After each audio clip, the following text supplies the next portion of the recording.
Wake up. Leora jolts awake when she sees Nira leaning over her only inches from her face.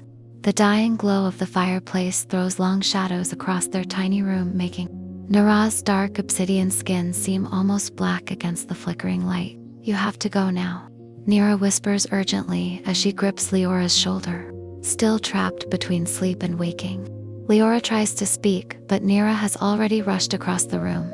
Their two narrow cots are pushed against the walls between towering shelves packed with ancient books, scrolls, and bottles of strange herbs.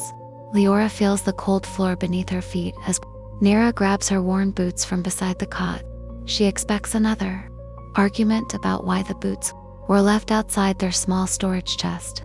Instead, Nira throws them straight into her arms. Leora catches them with a startled gasp and looks at her friend in confusion. You need to leave, Nira repeats as she pushes aside the bundles of rosemary and lavender hanging near the doorway. The herbs had been gathered together at the end of summer and left there to dry. Leave? Leora asks, still struggling to understand what is happening. Get up, Nira orders as she pulls the heavy furs away and grabs a dark traveling coat from the back of a chair before throwing it toward Leora. Something is wrong outside and there is no time to explain. Leora sighs and lets out a long yawn, still completely unaware of why Nira is moving so quickly. When Nira gets like this, there is no point trying to make her explain herself. Leora might as well get dressed and find out what has happened. The icy air bites against Leora's skin as she sits up. Her eyes drift toward the window. Snow is rare in Fowler, but a thin layer of white has settled across the wooden sill.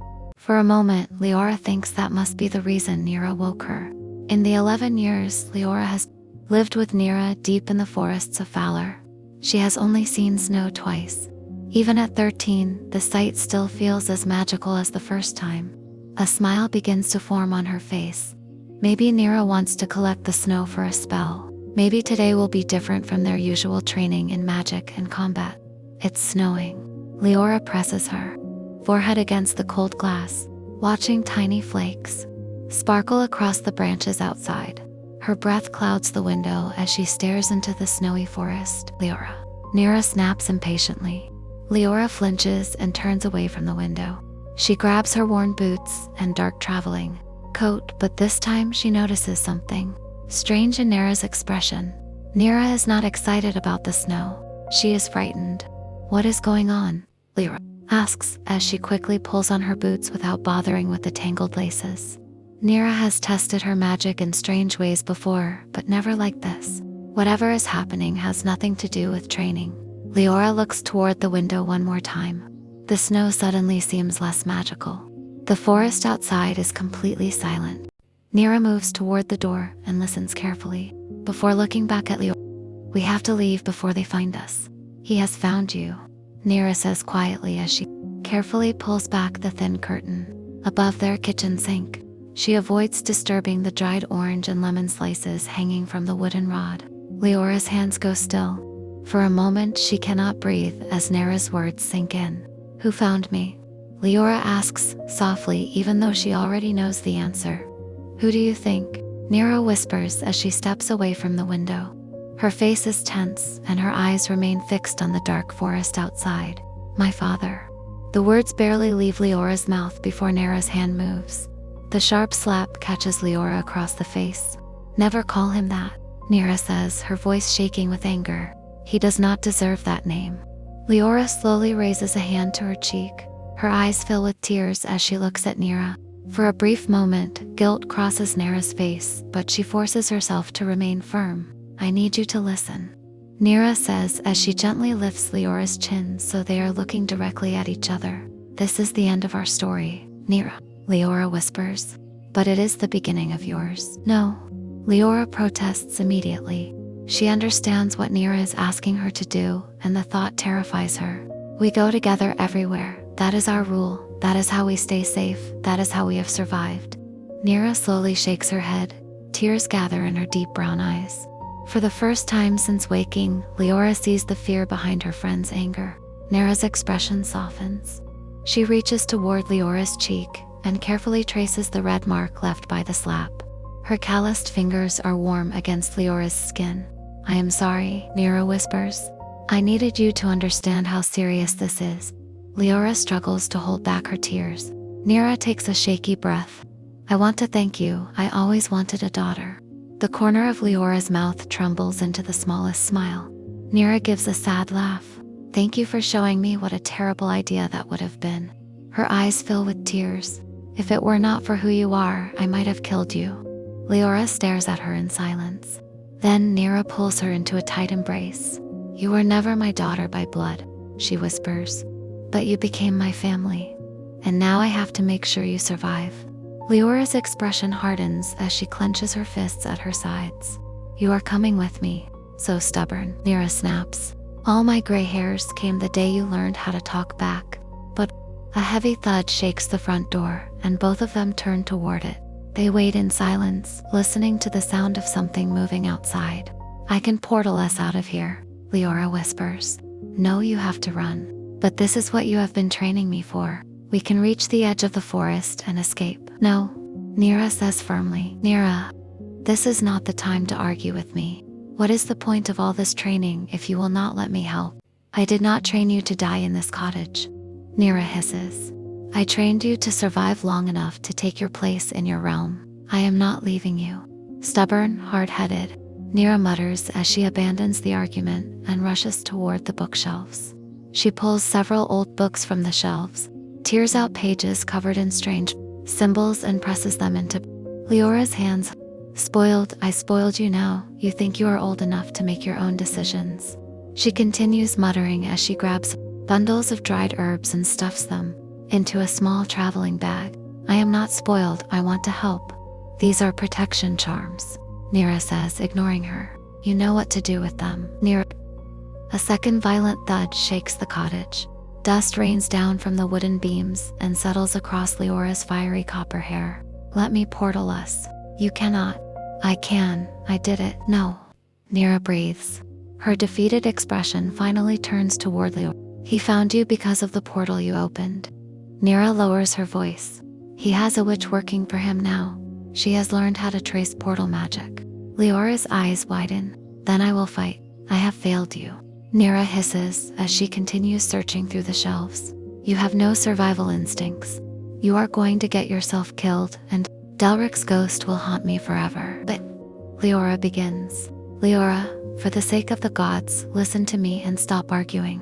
Nira grabs her shoulders and gently flicks her forehead. If you do not learn to control the fire inside you, it will get you killed. But you are not listening to me. Leora protests. Nira opens her mouth to answer, but another enormous thud shakes the cottage. They both freeze. Neither of them breathes. The single blow becomes relentless pounding.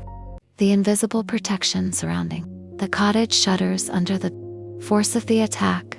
Nira's magic begins to weaken. Then the front door explodes inward. Wooden splinters scatter across the floor as both Leora and Nira recoil on instinct. A hi-fi fills the broken doorway.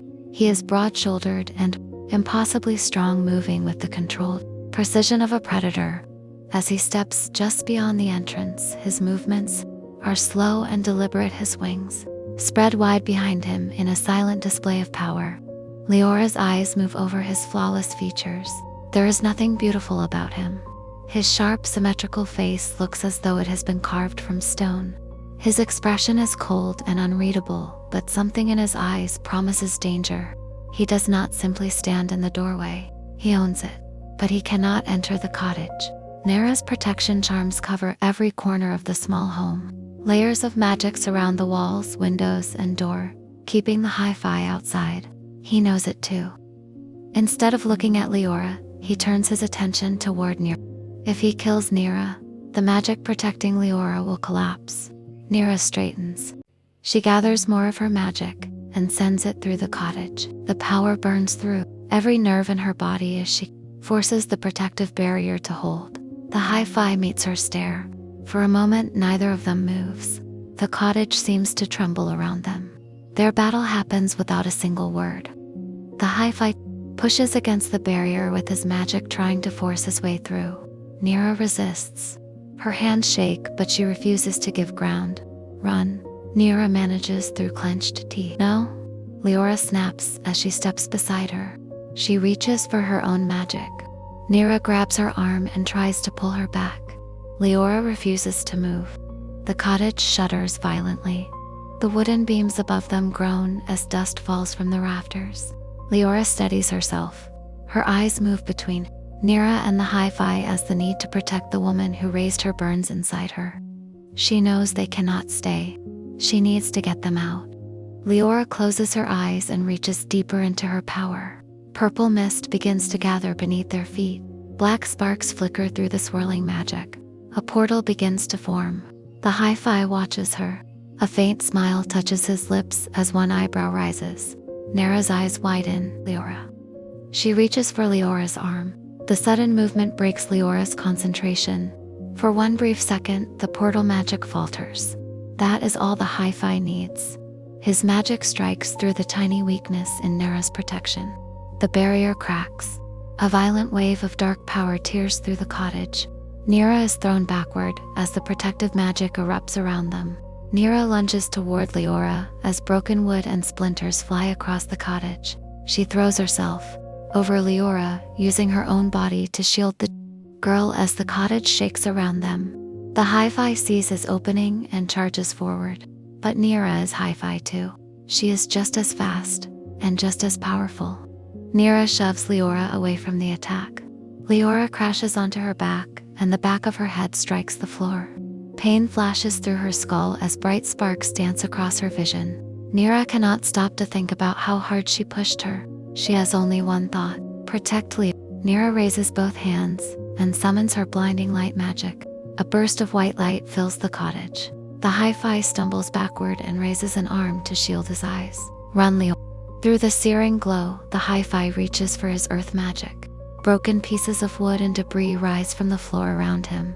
They twist together in the air, forming a jagged spear. He sends it straight through the light toward Nira. Nira does not see it coming. The jagged weapon tears into her shoulder. She cries out as the impact throws her from her feet. Nira. Leora screams. But the hi-fi does not stop. He raises his hands again. The shards of wood respond to his magic. They break apart and begin moving through Nira's body. Slowly, deliberately, he forces them deeper using his magic. Nira struggles against the spell as pain tears through her. Leora panics. She looks around desperately and grabs the first thing she can reach. The broken bottom of a vase. She throws it at the hi-fi with everything she has. The vase strikes him. For half a second, his attention shifts toward Leora. That is all Nira needs. She tears herself free from his magic. Pain floods through her body, but she forces it into her hands. Light erupts from her palms. A sword of pure light forms between her hands. Nira rises unsteadily. Her eyes lock onto the hi-fi. This time, she is ready to fight. Nira drives the blade of light into his shoulder. The hi-fi staggers. Leora scrambles backward across the floor, using her palms to push herself away from him. The hi-fi drops to his knees, and he looks at her. Only her. A sharp piece of the broken vase has sliced open Leora's hand, but she barely notices the pain. She cannot make herself care about it while he is still so close. Nira is struggling to stay upright. She grunts and sways on her feet, nearly collapsing before catching herself against the wall. The hi-fi reaches into his pocket. He pulls out a small stone blacker than the space between the stars. Leora watches as he twists it once, twice, 3 times. His lips begin to move. He is preparing a spell. Leora understands what he is doing. He is going to take himself and her somewhere. Nira cannot follow. She does not hesitate. She does not think. Leora reaches for her magic and summons another blade of light into her empty hand. She spins. The blade flashes through the air and takes the hi-fi's head from his body in one clean stroke. Leora's knees hit the floor. For a moment, there is silence. Then the shards buried inside Nira's body seem to awaken all at once. Pain tears through her. Every nerve in her body screams. Nira screams. Leora has never watched someone die. She was too young to remember the day her father killed her mother. Too young to remember Delric tearing the wings from her back as an offering to the malevolent goddess of curses. This is the first time. The first time Leora has seen death from this close. The first time she truly understands what Nira has always tried to teach her. She is hunted. She is not safe. Leora stares at the pool of golden blood, spreading across the broken floor. Then her eyes slowly find Nira. Nira is hunched over, barely able to keep herself upright. She looks back at Leora. Golden blood covers her body too. It seeps into the wounds where the splintered shards tore through her. Gold, not red. That is what makes the Hi-Fi so dangerous. Their blood carries magic as easily as it carries life. Outside the broken cottage, snow continues to fall. Thin flakes drift through the ruined roof and settle among the shattered wood. The sky remains silent and indifferent to the horror below. Leora moves toward Nira and finally forces herself past the fear. She reaches for Nira's wounds, but recoils when she sees the blood covering her own hands. Her palm is cut deeply. Golden blood seeps from the wound, but there are thin swirls of red mixed through it. Nira, Leora cries. Nira reaches toward her, but her strength gives out. She collapses.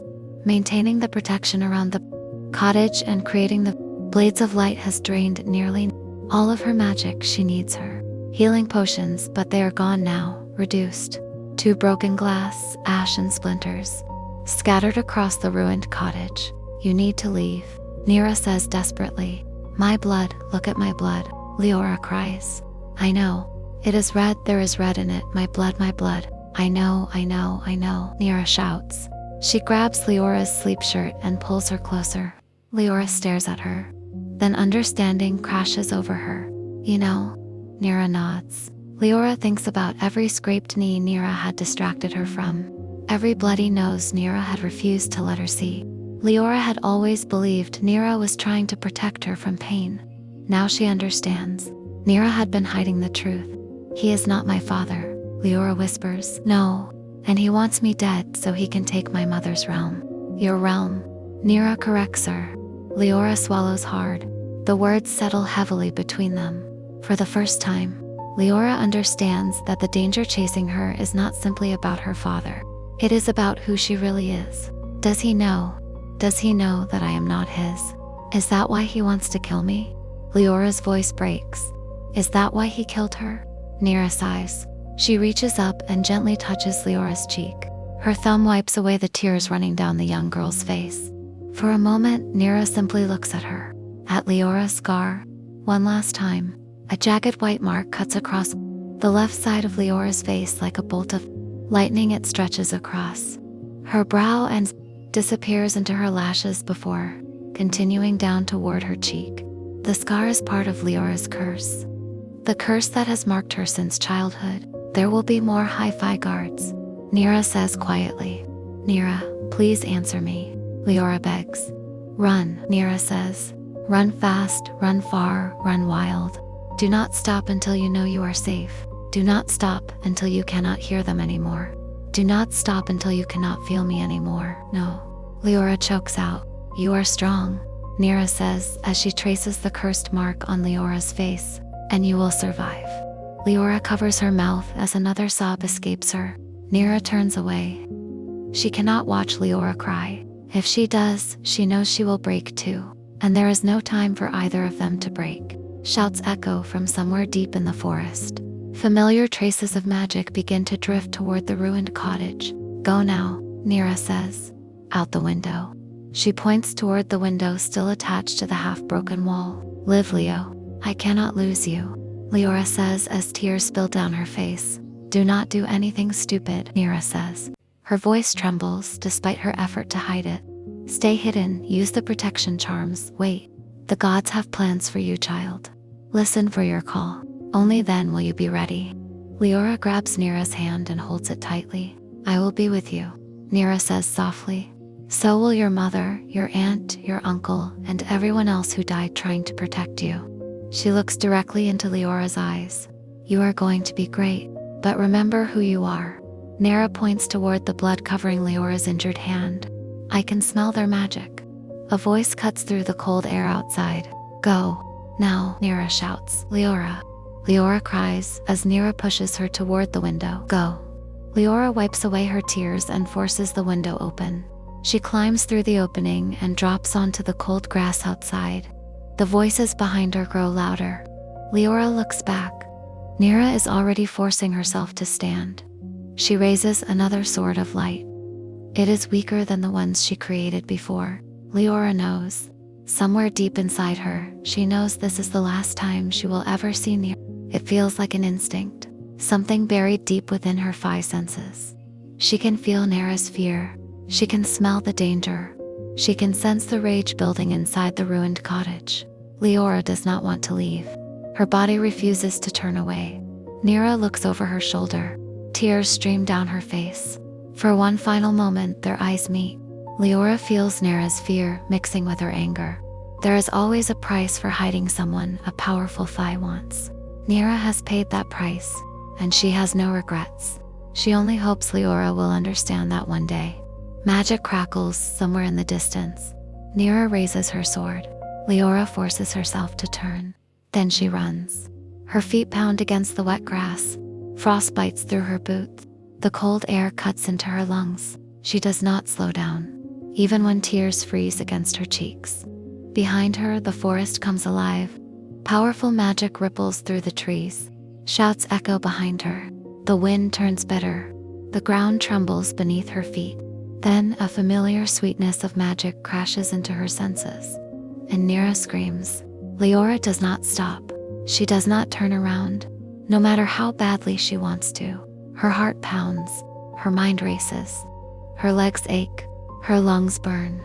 But she keeps running. Even when she hears Nira's final scream. Even when she feels the instant Nira's essence disappears. Leora runs, and runs, and runs.